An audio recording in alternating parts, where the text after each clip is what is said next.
I would say they're beginning to reach a boiling point. They've grown slowly but surely. Keep in mind, it didn't begin even with the war. It began with the cabinet that Netanyahu put together, and the Biden administration tried to convince him not to include Ben Gvir and Smotrich in the positions they have. And then there was judicial reform, which the Biden administration opposed and tried to pressure Bibi not to go ahead with it. And then, of course, in terms of the war, Biden came immediately to our support and has been sending, I think it comes to now 149 planes worth of ammunition and other ordnance to Israel, an unprecedented amount of support.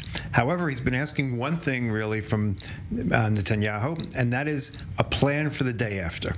And in every plan that the United States has put forward, Netanyahu has basically ignored.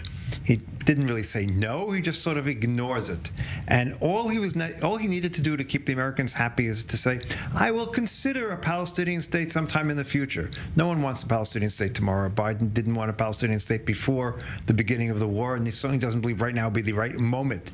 However, he's trying to build some sort of a coalition with the Sunni states who want to be friends with Israel, but they need to have something. They need to be able to say something. And Netanyahu, because of his coalition, can't say anything, because the minute he says anything about a Palestinian state, about something that doesn't include resettling Gaza, any set of things that he cannot say, he has a problem that he loses his coalition. And while Netanyahu is right that overwhelmingly the Israelis support his general policies, also overwhelmingly Israelis believe that he's making decisions more from his own political needs than he is for the needs of Israel. So it's a combination of both ways. So yes, he's right. Most people support the general idea. But when it comes down to the general idea, but most Israelis are also very disappointed in where we stand, obviously.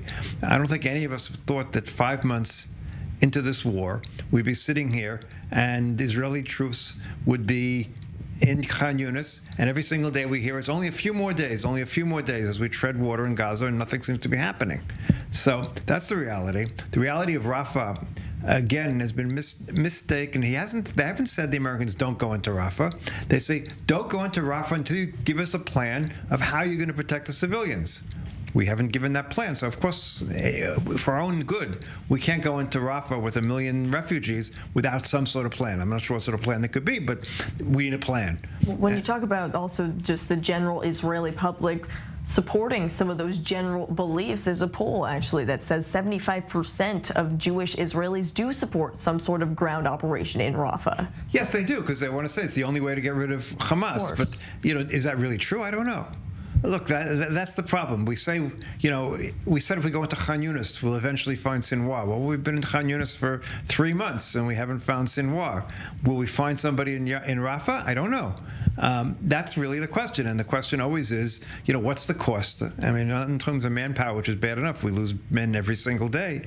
But also in terms of what happens in the world. Is destroying 2 more brigades, so to speak, of Hamas going to really make a difference? Or are they going to pop up again in the middle of Gaza City next week? We don't know. So people are getting frustrated. Certainly Biden is getting frustrated in the sense that, if you remember correctly, we promised Biden that more or less the war would be over by middle of January. And we are in March. We're going to get close to April, and there's no end of the war in sight. So this is a real problem. It's a problem for the American government and the world. America is single-handedly holding back the rest of the world in terms of condemning us.